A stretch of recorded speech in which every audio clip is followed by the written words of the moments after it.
13 This is what hell feels like. Father commanded that all of us except Rich and his newest wife, Gloria, must now go live in a house of hiding in Las Vegas until we were worthy to go back to the lands of refuge. And so 4 women and 12 children, all under school age, moved in with Rich's brother Robert and his wife Cynthia in a small home in the middle of a city famous for its abundance of vice.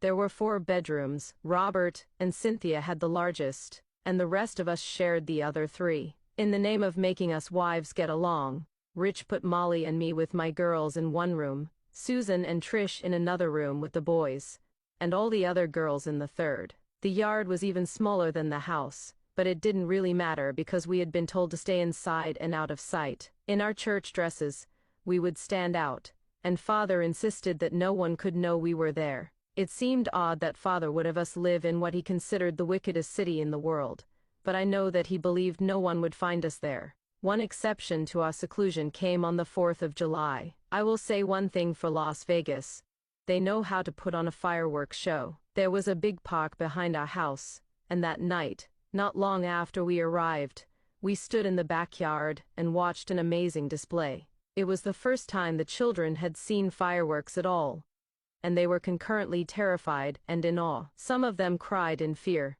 but most of them thoroughly enjoyed it, exclaiming their oohs and ahs simultaneously. Day to day, we were all crammed into that small space with nothing to do besides prepare meals and clean. There were no toys or books for the children. We had no garden or animals to tend. We sister wives hated one another, and were forced into closer proximity than ever. There was nowhere to escape to. The only peaceful place was the bathroom, but only for a moment, because it was never long before a child was banging on the door. Eventually Robert got us some fabrics so we could sew, but the children still had nothing but their little imaginations, which they exercised creatively in games of make-believe. We weren't supposed to let them do that, but we mothers agreed that they needed to have something to occupy their time, so they turned pillows into dolls, dressing them in the babies' clothes and pretending they were their own babies. They made houses out of couch cushions, or rode the cushions like they were horses. Whatever they wanted to use, we let them: dishes, tables, chairs, rags, you name it. Molly made some wooden blocks for them too, and they also tried their tiny hands at cooking and sewing to stay busy. In time, we got a printer, and we printed pictures for the children to color, and made our own books for them as well. Shortly after we arrived, Rich asked Father for permission to have the children see a dentist for a checkup. Since we mothers had no access to a vehicle, Robert took the children to their first ever dental appointment. The dentist, who was a member of the church, was a generous man. He knew the rules about no toys, so he gave the children some of his actual tools and surgical masks so they could play dentist at home, which was a great thrill for them. They used appended tables for exam chairs, and blew up latex medical gloves to serve as balloons. Trapped in this prison with these ladies who had made my life so miserable for years, I made the decision that I was going to find out if love really did conquer all. I decided that I was going to make myself feel love for each and every one of my sister wives, no matter what they did to me or my children. I began to do things for them even when I didn't feel like it. I'd wash dishes for them when it was their turn, or offer to cook when it was their turn to make the meal. The more I made it a point to help them and give to them out of the goodness of my heart, the more they started to love and trust me. Sometimes at night after the children were in bed, my sister wives and I would sneak over the fence in the dark and peek into other people's yards, just for something to do. Occasionally we would sit on the fence and watch our neighbor's TV through the windows, trying to guess what the people on the screen were saying. Our bond grew. The ladies started to confess some of the things they had done to me and my girls when we were in South Dakota, things that I didn't already know about. I knew they hadn't treated my girls nicely, but I didn't know that when I was home, they wouldn't let my little girls, who were 1 and 2 at the time, go upstairs. The other children had free run of the house, but my 2 little ones were forced to stay in my bedroom downstairs. I girls received harsh spankings, and the other children were allowed to be mean to them. The ladies admitted to going through the garbage in my bathroom to see if I was on my period or had taken a pregnancy test to determine if I was having sex with Rich. They'd even looked for bloody evidence that I had really miscarried. We had just one phone between us, and usually one wife would keep it in case Rich called. The only person we could talk to on it was Rich, and depending on which wife had the phone when he called, he would struggle to convince her to let him speak to me. I got used to going long periods without speaking with him. I made a conscious decision that it wasn't going to be a big deal to me if I talked to him or not. Of course I wanted his love, but if he wanted affection from me, he would have to work for it. I was done feeling like a teenager trying to get his attention. Eventually, Rich told us that each of the ladies were to take turns keeping the phone for a week. On August 28, after we had been in Las Vegas for about 2 months, Rich called and asked to speak to all of us on speaker. The 4 of us went into the room Trish and Susan shared, so we could hear him away from the noise of all the children.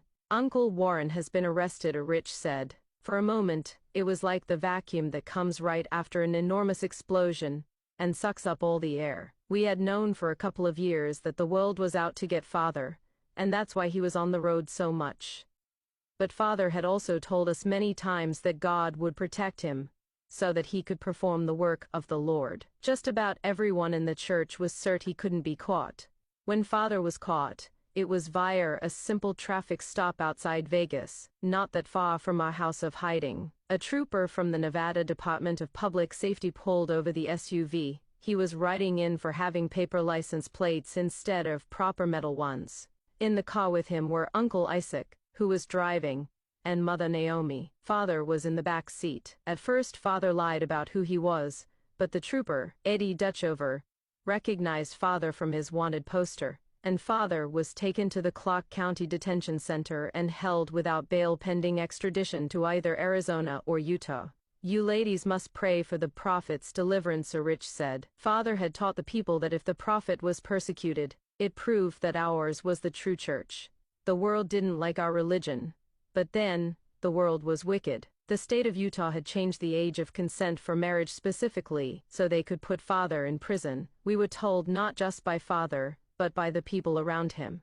That was how he rallied the people to help him when he was on the run, and how he kept the people faithful after he was put in jail. But I knew better. How he will be punished for his sins, I thought. I knew he hadn't been arrested because of what he'd done to me, but it still seemed like God was punishing him for it. And yet, I felt a little bit sorry for him, that he was in jail.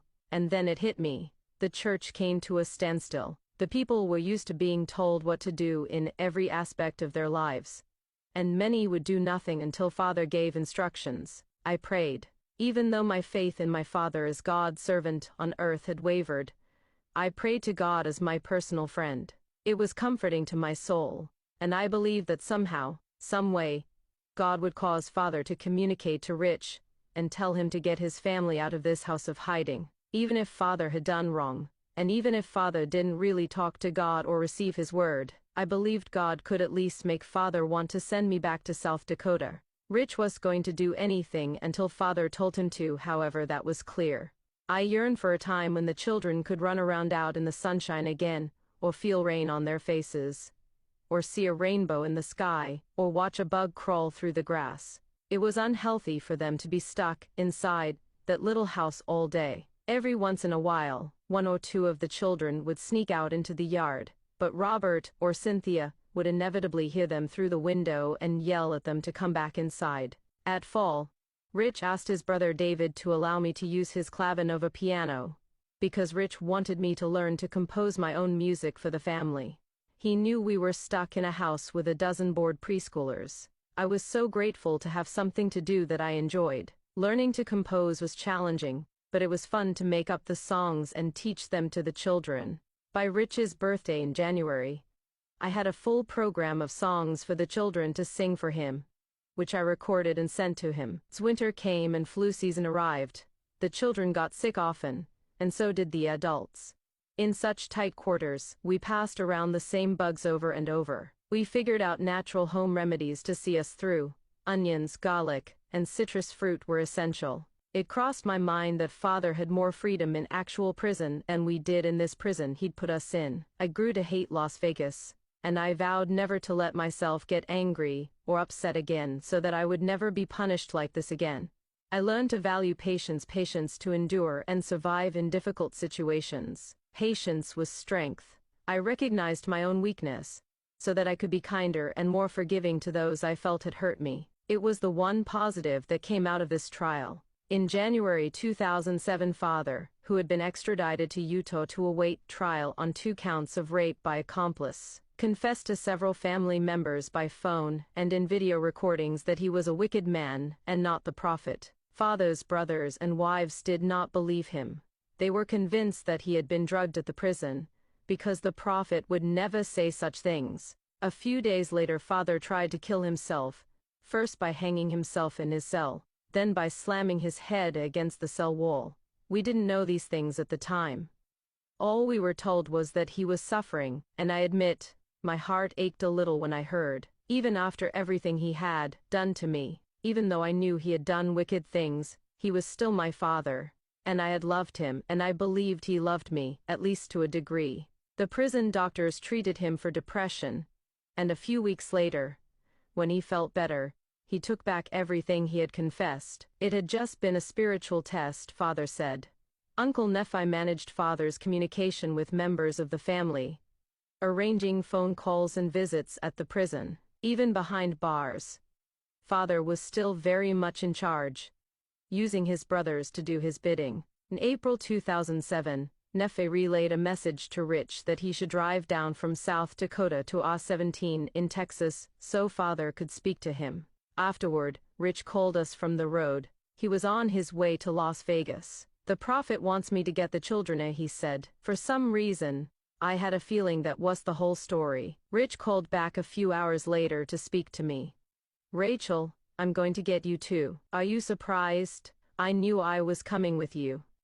"Ow, I just did." Father had actually instructed Rich to bring me and one other wife whom Rich felt had repented, and he chose Molly. The other ladies would stay behind by themselves. Rich was elated to be bringing most of his family home, but we had one problem. He had come with only a Ford pickup truck with a camper shell over the bed to carry back 2 women and 12 children who then ranged in age from 1 to 6. Rich told the children to get in the back, and he had Molly and me take turns sitting with him in front. The weather was stormy during the entire trip. It snowed so hard in Wyoming that Rich had trouble seeing the road in front of him, and at one point the truck slid clear off the highway and into a snowbank on the shoulder. Rich tried repeatedly to get the truck back on the road, but the wheels spun uselessly, sinking father and father into snow. We were stuck. "Rachel, get in back with the children and tell them they must be silent. We could get in a lot of trouble if someone finds out they're back there." There was a child seat or safety belt to be had in the bed of that truck. As I squeezed through the back window, I thought, this is a bad idea, but I knew I had to obey my husband without question, because he was my priesthood head, the man who is head of the household. "Lie down," I said to the children. "We have to be very quiet." I pulled all the blankets we had in the truck over them, and told them to snuggle close together for warmth. After a while, I heard a police car pull up, and an officer giving Rich instructions through the driver's side window. The children shivered silently, half with cold and half with fear of being discovered. 20 minutes later, my muscles began to cramp from the cold. I tried to gather the children in even closer. Some of them needed to use the bathroom, and most of them were now shivering violently. I didn't know how much longer we'd be able to keep this up. It took Rich and the policeman more than an hour to get the truck out of the snow. When we were back on the road, I stuck my head through the back window. "I know we can't all fit in the cab, but the children have to get warm." Rich allowed all the children to squish into the cab with the adults to warm up. It took us more than 20 hours to get to South Dakota, a 15-hour drive in good weather because of the storms. But after nearly a year in the house of hiding in Las Vegas, I was so grateful to be heading back to where the children had room to live and play in the sun.